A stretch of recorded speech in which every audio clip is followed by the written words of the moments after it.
وما كان لمؤمن ولا مؤمنة إذا قضى الله ورسوله أمرا أن يكون لهم الخيرة من أمرهم.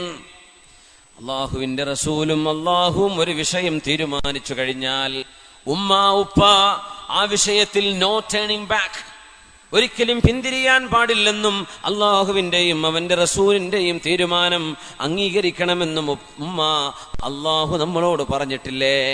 ജുലൈബീബ് കാണാൻ ഭംഗിയില്ലാത്തവനാണ്, ശരിയാണ്. പക്ഷേ ജുലൈബീബ് ഒരു സത്യവിശ്വാസിയല്ലയോ? ജുലൈബീബിനെ എനിക്ക് വേണ്ടി ആലോചിക്കുന്നത് അള്ളാഹുവിന്റെ റസൂലല്ലയോ? ഉമ്മ അള്ളാഹുവിന്റെ റസൂലിന്റെ തീരുമാനം നമ്മൾ അംഗീകരിക്കണ്ടയോ? ആ ആയത്തിന്റെ പേരിലാണ് ആ മോൾക്ക് മാതാപിതാക്കളെ കൺവിൻസ് ചെയ്യാൻ പറ്റിയതെന്നാ. എന്നിട്ട് കല്യാണം കഴിച്ചു. റസൂലുള്ളാഹി സ്വല്ലല്ലാഹു അലൈഹി വസല്ലം തങ്ങളുടെ നിർദ്ദേശപ്രകാരം ആ പെൺകുട്ടിയെ ജീവിത സഖിയായി സ്വീകരിച്ചു ജുലൈബീബ് റളിയല്ലാഹു അൻഹു. പക്ഷെ അള്ളാഹുവിന്റെ തീരുമാനം മറ്റൊന്നായിരുന്നു കേട്ടോ. കല്യാണം കഴിഞ്ഞ് 1 മാസത്തിൽ താഴെ സമയമായപ്പോഴാണ് ജുലൈബീബ് റളിയല്ലാഹു അൻഹു ഒരു യുദ്ധത്തിൽ പോയി ഷഹീദാവുന്നത്. പക്ഷേ അള്ളാഹുവിനെ അനുസരിച്ചു എന്ന വലിയൊരു ത്യാഗം ആ കുട്ടി അവിടെ ചെയ്തു. അള്ളാഹുവിന് വേണ്ടി അനുസരിച്ചു. അള്ളാഹുവിന്റെ ഇഷ്ടമെന്തോ അതവിടെ നടപ്പാക്കുകയാണ് ചെയ്തത്. ഇത് അള്ളാഹുവിന് ഇഷ്ടമാണോ? എനിക്കിഷ്ടമാണ് ഉമ്മ. അള്ളാഹു പൊരുത്തപ്പെടുമോ? എനിക്ക് പൊരുത്തമാണ്. ഒരു സത്യവിശ്വാസിയുടെ ജീവിതം ഇങ്ങനെയാണ്. അള്ളാഹുവിന് ഇഷ്ടമാണ്. ഒരു ബിസിനസ് തുടങ്ങുകയാണ്, അള്ളാഹുവിന് ഇഷ്ടമാണോ? എനിക്കിഷ്ടമാണ്. അള്ളാഹുവിന് ഇഷ്ടമല്ലയോ? എനിക്ക് ആ വരുമാനം വേണ്ട. ആ തീരുമാനം എടുക്കാൻ കഴിയലാണ് ഒരു സത്യവിശ്വാസിയുടെ ഈമാനിന്റെ അടയാളം. അങ്ങനെയാ അള്ളാഹുവിനുള്ള അനുസരണ, submission to the will of അള്ളാഹ്.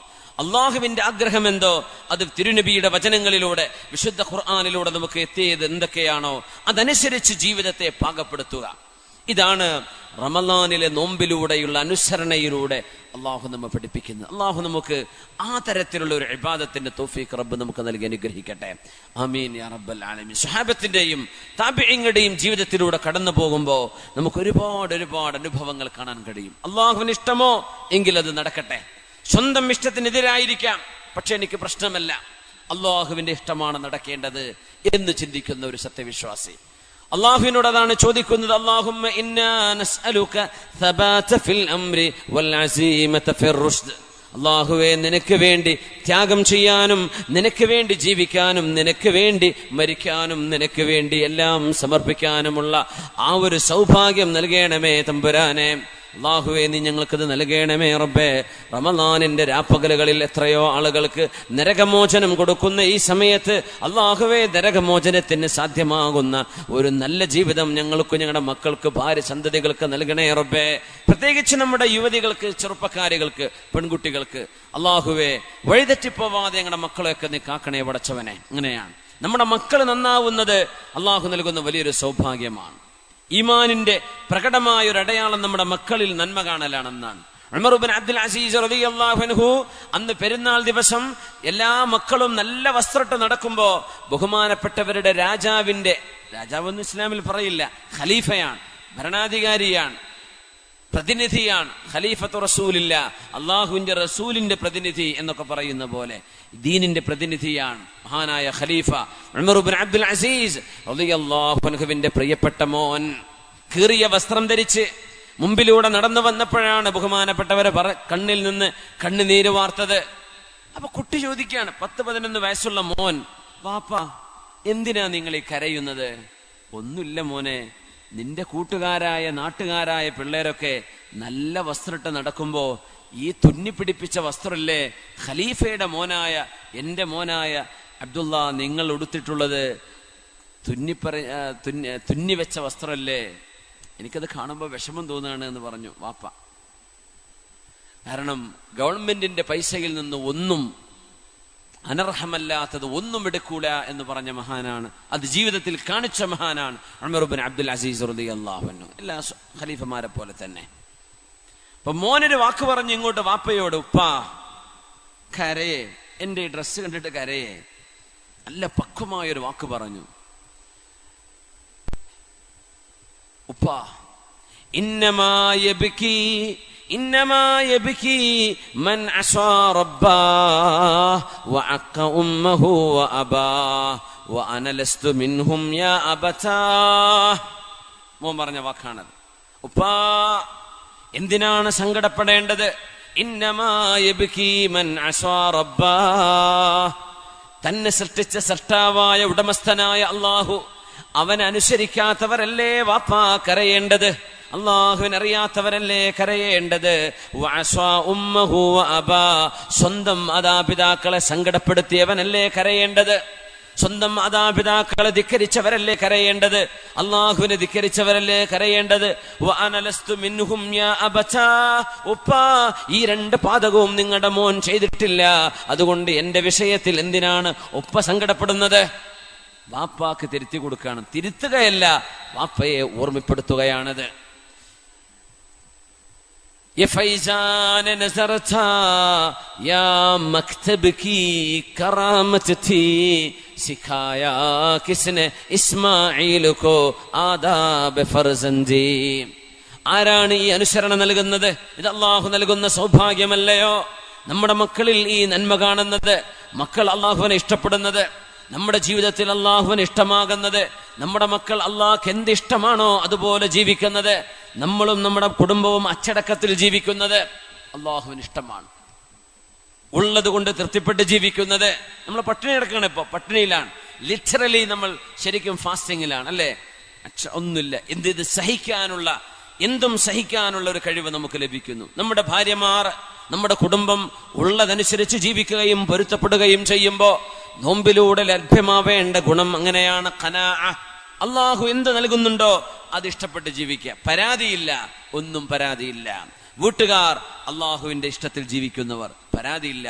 അബൂ മുസ്ലിം അൽ ഖൗലാനി റഹ്മത്തുള്ളാഹി അലൈഹി പ്രഗൽഭനായ പണ്ഡിതനാണ്, മുസ്തജാബു ദഅവ, ദുആഇന് ഉത്തരമുള്ള മഹാനായിരുന്നു അബൂ മുസ്ലിം അൽ ഖൗലാനി റഹ്മത്തുള്ളാഹി അലൈഹി. തന്റെ ഭാര്യ ഒരു നല്ല ഭാര്യയായിരുന്നു. അദ്ദേഹം രാത്രി വീട്ടിലേക്ക് വരുമ്പോ മുറ്റത്തെത്തുമ്പോ ഒന്ന് തൊണ്ടയനക്കുന്ന, വാപ്പാർക്ക് നമ്മുടെ പഴയ വലിയ വാപ്പാർക്കൊക്കെ ഉണ്ടാവും ഒരു കാറി കുറച്ചൊരു തുപ്പലോ ഒരു തൊണ്ടയനക്കലോ ഒരു സിഗ്നലാണ്, വീട്ടിലേക്ക് ഞാൻ വരുന്നുണ്ട്, ടോർച്ചൊക്കെ തിരിച്ചെന്ന് വരുന്നൊരു വരവില്ലേ. വാപ്പ മുറ്റത്തെത്തിന്ന് കണ്ടാൽ ഉമ്മ റൂമിൽ വിളക്ക് കത്തിച്ചു വെക്കും, വാതിൽ തുറന്നു വെക്കും. വരാന്തയിലെത്തിയാൽ അബൂ മുസ്ലിം അൽ ഖൗലാനി എന്നവർ അസ്സലാമു അലൈക്കും എന്ന് സലാം പറയും. ഭാര്യ വാതിൽ തുറന്ന് സലാം മടക്കി ഭർത്താവിനെ സ്വീകരിക്കും. അവരൊരുമിച്ച് അശാ ഭക്ഷണം കഴിക്കും, രാത്രി ഭക്ഷണം കഴിക്കും, അവരിരുന്ന് സംസാരിക്കും. കുറച്ചു കഴിഞ്ഞ് അവർ ഉറങ്ങും. അങ്ങനെ നല്ല റാഹത്തിൽ ജീവിക്കാൻ മുആവിയ റളിയല്ലാഹു അൻഹു ഭരിക്കുന്ന സമയമാണത്. നല്ല റാഹത്തിൽ ജീവിക്കുക, ഒരു ബുദ്ധിമുട്ടും കുഴപ്പമൊന്നുമില്ല. അതിൻ്റെ ഇടയ്ക്ക് ഏതോ ഒരു അയൽപ്പക്കത്തെ പെണ്ണ് വന്നിട്ട് ഭാര്യയോട് ചോദിച്ചു, അല്ല എന്തിനാ മോളെ ഈ കഷ്ടപ്പാടൊക്കെ? ഒരു വേലക്കാരിയെ അല്ലെങ്കിൽ ഒരു വേലക്കാരനെ നിങ്ങളുടെ ഭർത്താവ് വിചാരിച്ചാൽ കിട്ടുമല്ലോ. കാരണം നിങ്ങളുടെ ഭർത്താവ് മുആവിയ റളിയല്ലാഹു അൻഹു എന്ന ഇസ്ലാമിന്റെ ഖലീഫയും ഭരണാധികാരിയും അദ്ദേഹത്തിന്റെ അടുത്ത ആളല്ലേ. നമ്മൾ പറയില്ലേ മന്ത്രിന്റെ അടുത്ത ആളെ, MLA അടുത്ത ആളെന്നൊക്കെ പറയില്ലേ. ഒരു വേലക്കാരനെ കിട്ടാൻ വല്ല പണിയുണ്ടോ മോൾ എന്തിനാ ഈ വീട്ടിലിങ്ങനെ കഷ്ടപ്പെടുന്നത് എന്ന് 2-3 വീട് അപ്പുറത്തുള്ള ഒരു പെണ്ണ് വന്ന് ഈ പെണ്ണിനെ ദിവസങ്ങളോളം വന്ന് പറഞ്ഞിട്ട് സ്ക്രൂ ചെയ്തു. സ്വാഭാവികമായിട്ടും പെണ്ണുങ്ങളല്ലേ, അവരും വിചാരിച്ചു ഞാനിപ്പോ എന്തിനായി അതുവരെ കഷ്ടപ്പാടെന്താന്ന് ആലോചിച്ചിട്ടില്ല, ഞാനിപ്പോ എന്തിനായി കഷ്ടപ്പെടുന്നത് എന്ന് അവൾക്കും ഒരു ചിന്തയായി. അങ്ങനെ ഒരു ദിവസം പള്ളിയിൽ നിന്ന് വരുമ്പോ ബഹുമാനപ്പെട്ടവർ തൊണ്ടെനിക്ക് വിളിച്ചൊന്നും കത്തിയിട്ടില്ല വീട്ടില്, അസ്സലാമു അലൈക്കും, ഒരു മറുപടി ഇല്ല. വാതിൽ ചാരിക്കിടക്കുന്നു, തുറന്നു നോക്കി പെണ്ണിനെ കാണുന്നില്ല. നോക്കുമ്പോ ഇരുട്ടിലൊരു റൂമിന്റെ മൂലയിൽ ഇങ്ങനെ കുത്തിയിരിക്കുന്നുണ്ട്. അല്ല പെണ്ണെ നിനക്ക് എന്ത് പറ്റിയെന്ന് ചോദിച്ചു. ഒന്നുമില്ലാന്ന്. എന്തേ ഇന്ന് ഒരു സ്വഭാവമാറ്റം എന്ന് ചോദിച്ചു. നിങ്ങൾ വിചാരിച്ചാൽ ഒരു വേലക്കാരിയൊക്കെ കിട്ടൂലേ, നിങ്ങൾ മുആവിയ നിങ്ങളുടെ അടുത്ത ആളല്ലേ. അത് ശരി, ഇതാണല്ലേ വിഷയം എന്ന് ചോദിച്ചു. ഒരൊറ്റ കയ്യുയർത്തിയൊരു ദുആയാണ്, റബ്ബേ അല്ലാഹുമ്മ അഅമി ബസറ മൻ ഖബ്ബബ ഇംറഅതി, പടച്ചവനെ എന്റെ പെണ്ണിനെ ആരാണോ പഴപ്പിച്ചത് അവളുടെ കണ്ണ് നിന്റെ കാഴ്ച നീ എടുത്തു കളയണമേ. ഒരൊറ്റ ദുആയാണ്. 4 വീട് അപ്പുറത്തെ പെണ്ണ് പറഞ്ഞു, മക്കളെ വിളക്ക് പോയല്ലോ മക്കളെ, ഉമ്മ കണ്ണ് കാണും. ഉമ്മ വിളക്ക് പോയിട്ടില്ല, ഉമ്മ വിളക്ക് കത്തുന്നുണ്ടല്ലോ, മക്കളെ ഉമ്മാക്ക് കണ്ണ് കാണില്ലല്ലോ. അസ്വാബത്നി ദഅവതു റജുലി സ്വാലിഹ്, ആ നല്ല മനുഷ്യന്റെ പ്രാർത്ഥന എനിക്ക് പറ്റിക്കാണും എന്ന് പറഞ്ഞ അവിടെ ഉള്ള ഒരു മഹാൻ അബൂ മുസ്ലിം അൽ ഖൗലാനി തങ്ങളാ. എന്നെ ഒന്ന് കൊണ്ടുപോകും അദ്ദേഹത്തിന്റെ അടുത്തേക്ക്, കൈപിടിച്ചു കൊണ്ടുവരാൻ. കണ്ണ് കാണുന്നില്ല, കണ്ണിന്റെ കാഴ്ച ഇൻസ്റ്റന്റ്ലി ഓൺ ദ സ്പോട്ടിൽ പോയി. അങ്ങനെയൊക്കെ അള്ളാഹു ഉത്തരം കൊടുക്കുന്ന ആളുകളുണ്ട്. പറഞ്ഞാൽ ലൗ അഖ്സമ അലല്ലാഹി ലഅബറ, അങ്ങ് പറഞ്ഞാൽ അങ്ങ് സംഭവിച്ചേക്കും. കണ്ണിന്റെ കാഴ്ച അങ്ങ് നഷ്ടപ്പെട്ടു. കൈപിടിച്ചിട്ടാ മക്കൾ കൊണ്ടുവന്നത്. ഷെയ്ഖ് അവറുകളെ തെറ്റുപറ്റിപ്പോയി, മാപ്പാക്കണം. എന്തേന്ന് ചോദിച്ചു.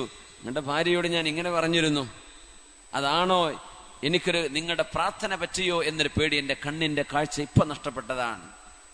അദ്ദേഹം പറഞ്ഞു, നിങ്ങളാണല്ലേ പറഞ്ഞതെന്ന് ചോദിച്ചു. അതെ, ഞാനും എന്റെ ഭാര്യയും അള്ളാഹുവിനോട് ചോദിക്കുന്നത്, റബ്ബേ നീ എന്ത് നൽകുന്നുണ്ടോ അത് തൃപ്തിപ്പെട്ട് ജീവിക്കാൻ തൗഫീഖ് നൽകണേ എന്നാണ്. നീ എന്ത് തന്നുവോ അത് പൊരുത്തപ്പെട്ട് ജീവിക്കാൻ നീ തൗഫീഖ് താ എന്നാണ്. ഞങ്ങൾക്ക് ആഡംബരങ്ങളോ വലിയ വലിയ ആവശ്യങ്ങളോ ഒന്നും ഞങ്ങളുടെ ജീവിതത്തിലില്ല. ഉള്ളത് കൊണ്ട് പൊരുത്തപ്പെടുക. അള്ളാഹു ഇത്രയാ തന്നത്, അൽഹംദുലില്ലാ, അതിന് റബ്ബിനെ ശുക്ർ ചെയ്യുക. അതിന്റെ ഇടക്ക് വന്നാണോ ഞങ്ങളുടെ കുടുംബ ജീവിതത്തിൽ നീ അല്ലലും വിഷമങ്ങൾ ഉണ്ടാക്കിയത്, എനിക്ക് മാപ്പാക്കി തരണം, എനിക്ക് മാപ്പ് തരണം, എനിക്ക് മാപ്പ് തരണം, എനിക്ക് മാപ്പ് തരണം എന്നവർ കരയാൻ തുടങ്ങി. മഹാനവറുകൾ പറഞ്ഞു, അല്ലാഹുവേ റുദ്ദ ബസ്വറഹ, അവളുടെ കണ്ണിന്റെ കാഴ്ച നീ തിരിച്ചു കൊടുക്കു പടച്ചവനെ എന്ന് ദുആ ചെയ്തു. ഓൺ ദി സ്പോട്ട് കണ്ണ് തുറന്നിട്ടാണ് പിന്നെ ആ മഹദി, ആ പെണ്ണ് അവിടെ നിന്ന് വീട്ടിൽ നിന്ന് ഇറങ്ങിപ്പോയത്. സുബ്ഹാനല്ലാഹ്, കണ്ണ് കാണാതെ വന്നു, കണ്ടുകൊണ്ട് തിരിച്ചുപോയി. നമ്മൾ അത്തിപ്പറ്റ ഉസ്താദിന്റെ സദസ്സിൽ അങ്ങനെ അല്ലെ, കണ്ണ് കാണാത്തൊരു ഉസ്താദാരോ 30 കൊല്ലായിട്ടോ വിഷമുണ്ട്, കണ്ണ് കണ്ടു, മാഷാ അല്ലാഹ്. ചില ആളുകളുടെ ദുആക്ക് അങ്ങനെ ഉത്തരം നൽകും അല്ലാഹു തആല. വലിയ അത്ഭുതമാണ്. മഹാനായ അത്തിപ്പറ്റ ഉസ്താദൊക്കെ അങ്ങനെ ദുആഇന് ഉത്തരം കിട്ടി ഒരുപാട് അനുഭവങ്ങൾ പലരും പല സ്ഥലങ്ങളിൽ നിന്നും പറയാറുണ്ട്. അപ്പോ ദുആഇന് ഉത്തരം ലഭിക്കും. അത്തരം ആളുകളുടെ പ്രാർത്ഥനകളിൽ നമ്മൾ സംബന്ധിക്കുക, അവർക്ക് ഖിദ്മത്ത് ചെയ്യുക, അവരെ വിഷമിപ്പിക്കുന്നൊന്നും ചെയ്യാണ്ടിരിക്കുക. അതൊക്കെ നമുക്ക് അവർക്ക് ചെയ്തു കൊടുക്കാൻ പറ്റുക.